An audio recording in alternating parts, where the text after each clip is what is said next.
everyone, and welcome to the goodbye of Poetry Lit and the goodbye of the Poetry Lit crew. This is the closing ceremony of our 2-day Poetry Lit festival.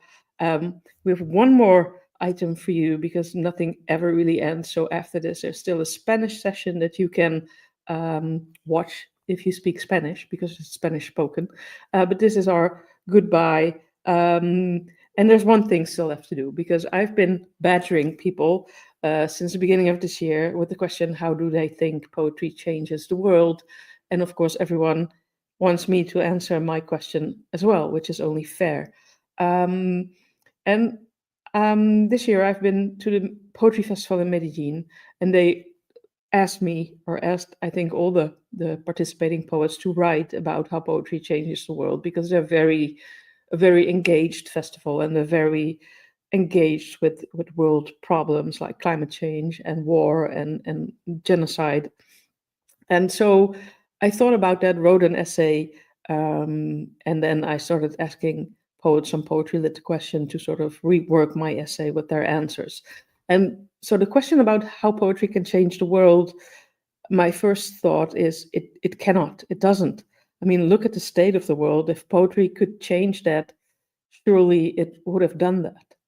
And then I think of Victor Jara, which is a poet and a singer-songwriter from Chile who was jailed and eventually murdered by the Pinochet regime. And I read that when they had him in jail, they broke his fingers because he was a musician. And that tells me that they were afraid of him. And that tells me they are afraid of poets, they are afraid of songwriters, and that poetry actually does change the world, because why would they otherwise be afraid of people, of poets?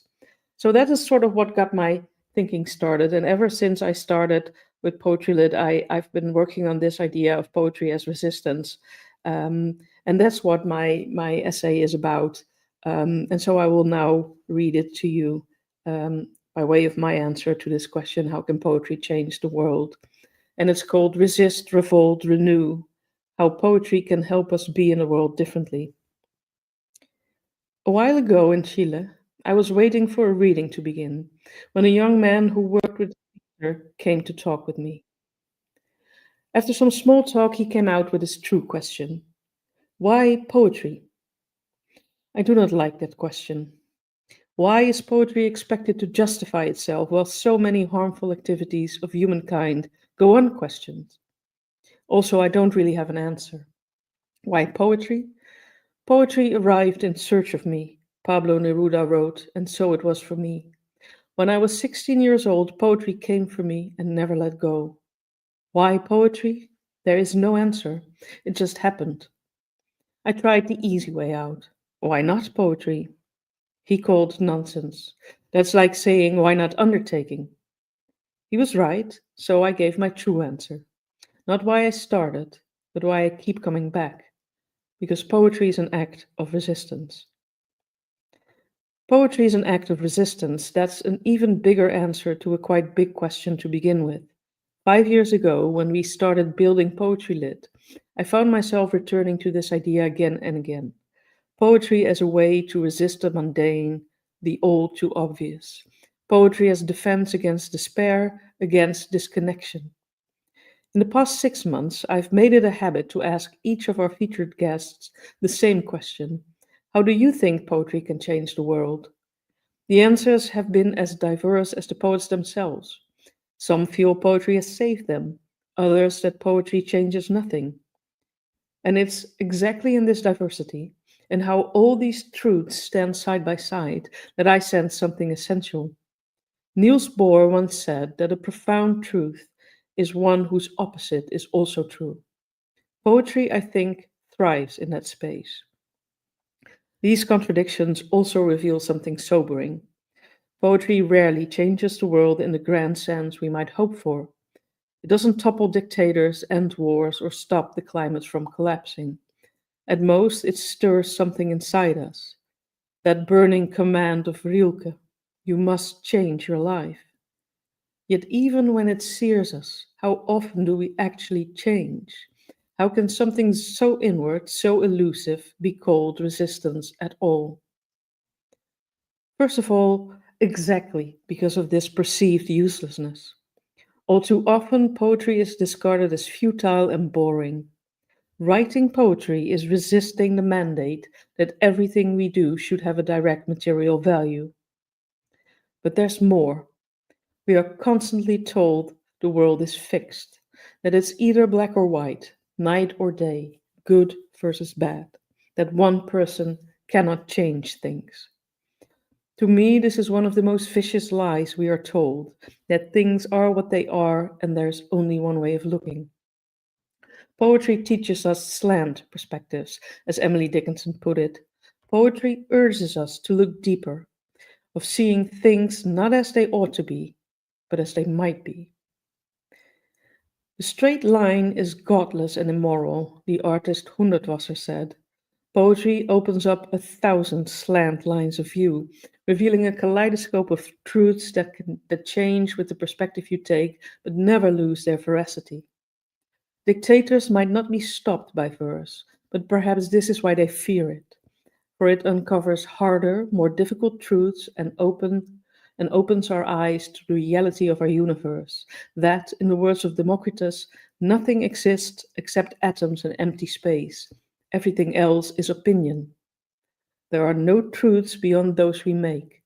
That must be a frightening thought for anyone claiming sole authority. Poetry unveils many sources of truth, embodying Bohr's notion of profound truth, one whose opposite is also true. It shows us uncomfortable, unfathomed truths and deepens the mystery by living the contradictions instead of trying to resolve them. We are so conditioned to rationalize, dissect, and categorize because we are told this will give us understanding. Poetry refuses this. It is both the parts and the whole. And in a world that demands compartmentalization, this way of being, embracing complexity, uncertainty, and contradiction, is resistance for sure. Finally, there's a third way poetry is resistance, and it's bittersweet. Our world is fading. Birdsong has become monotone. Our oceans heat up, filled with plastic. Glaciers dwindle, rivers flood, and the richness of nature is reduced to monoculture. Perhaps I too have absorbed the mantra that the world is as it is, for I no longer believe we can stop this change. But we can, in the words of Dylan Thomas, not go gentle in that good night. Poetry allows us to rage against the dying of the light, preserving in memory the greatness of what once was, cataloging the truths and essences of all we are losing, and bearing witness with gratitude and loving attention. Of all the arts, poetry for me is the best way to be with the mystery of the world, even as it breaks apart. Rilke reminds us in his Letters to a Young Poet to see God not as something you could lose, but rather as something that is growing each day within us. To quote, "Why don't you think of him as the one who is coming, who has been approaching from all eternity, the one who will someday arrive? Don't you see how everything that happens is again and again a beginning? And couldn't it be his beginning, since in itself starting is always so beautiful? If he is the most perfect one, must not what is less perfect precede him, so that he can choose himself out of fullness and superabundance?" End of quote. We cannot change the world, perhaps, but we can look at it differently. And by looking at it differently, we can change the world. By witnessing its beauty and complexity, poetry resists and renews. And this is its enduring gift. After 5 years of exploring, resisting, and renewing through this poetry event, Poetry Lit is coming to a close.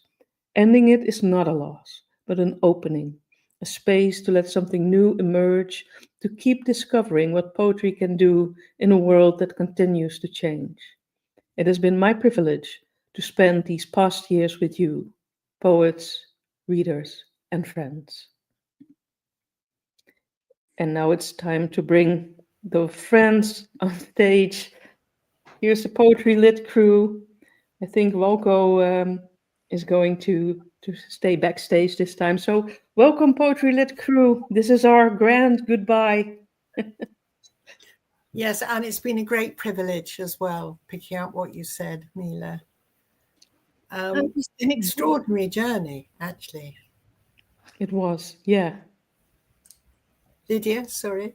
I was just going to say it was beautiful what you said. What a moving statement and kind of invitation as well. Yeah. Yes. Yes, I really believe in creative destruction, and that in closing Poetry Lit, space will be given for something new to emerge.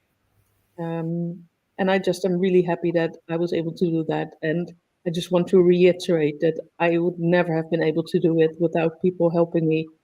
And you see 3 of them on screen here with me, and I'm incredibly grateful for all that you did. Thank you so much.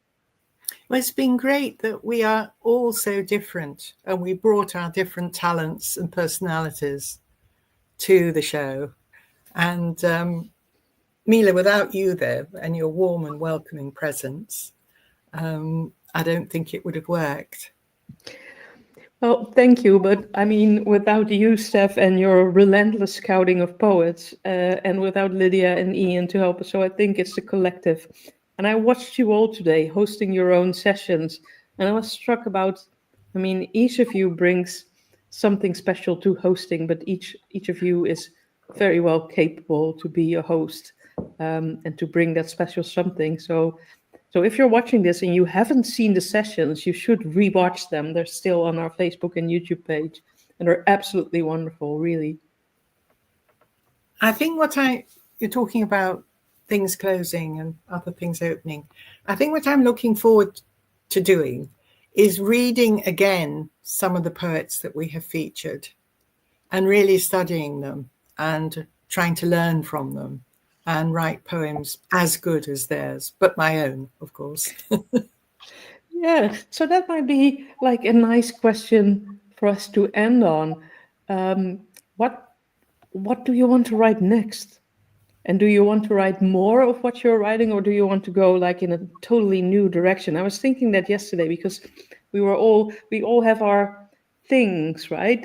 So Lydia, you have the Vikings and the prone woman. You have more, of course, but yesterday that was what was centered, and Ian with the marketing and the advertising, and Steph with the monsters, and Walco, hello Walco, with the tag and the religion. So just to close, to do a little round of, like, if a creative destruction and if something new should arise poetry-wise, what would you like it to be?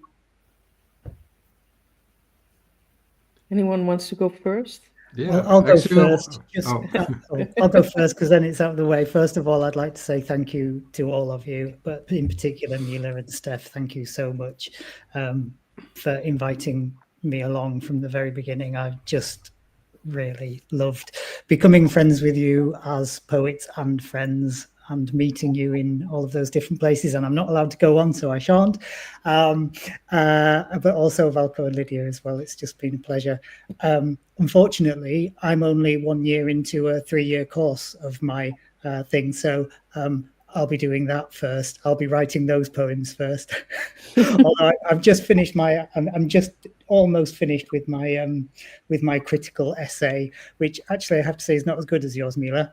So I might have to watch yours and learn a bit of yours. But yeah, so I won't be doing anything else for a while. Although hopefully we'll be doing other things as well. But I can't really change direction right now. I get it. So Walco, you were also wanting to answer. Yeah, so in fact, I want to write a poem about my mother. Good for you. Yes, as you should. I think because each I've never, poet should. yeah. I think every poet does, and I've never even thought about it until recently. So, yeah. How about you, Lydia? Well, I was going to say something about where I was this morning, which was a Bronze Age cemetery, which was built kind of almost on top of a Neolithic dwelling, because the Bronze Age folk wanted to identify. And I don't know, there is something about giving a voice to those people. But also, having spoken to Patrick this afternoon, well, there's the thee and the thou, which is current in Westry, and the Y writers. I really want them, to develop and have fun and experiment with writing. So, yeah. Steph? Well, I've started on my new path already, actually, because having finished my monster poems and a whole collection, which is really rather grim, I thought, no, enough already. And I've been writing, thank you, Ian, I've been writing more cheerful poems. And helping me to do this is the amazing poet Alex Corin Takebana, who we've had on Poetry Lit, who writes Japanese-inspired poems. So I've attended some of her courses, and I've written quite a few poems using ancient Japanese forms like the Zui Hitsu, which say Shonagon in, I think it's the 10th century or something, the Heian period. She really started Japanese poetry off on the way it's gone ever since. It's mainly prose, and I've never written prose poetry before. So it's changed my way of looking at the world. And she also puts in everyday things you just might notice, look out the window, see something. And it's humorous, it's satirical, it's erotic, it's everything in the same poem. And then we've gone on to study people like Yoko Ono. And oh my goodness, they're so difficult to write, those kind of avant-garde surrealistic poems, because of course I've been brought up in the traditional logical Western way of following a thought through the image journey, and to write poetry which is not logical, it's really, really difficult, but such fun. So I'm going to be continuing on this, enjoying life and celebrating life and all the weird and wonderful people I met and creatures. And none of the grim trauma stuff anymore. But I will, like, now how's it pronounced? Jagodziewski. Is that right? Jagodziewski? Zagajewski. I should have looked that up. Anyway, Praise the World. Yes. Praise for the Mutilated World, I think. Yes. Wonderful poem. Yes. So you can praise the world, even mentioning some of the mutilations. So there will be a balance of a few dark things. I can't give up on that totally. Amazing. Yeah. I think it's kind of this, well, for me, I'm where Ian is in a sense, so I'm still working on a collection, and the collection was actually inspired by Rilke's quote that I read at the end of my essay.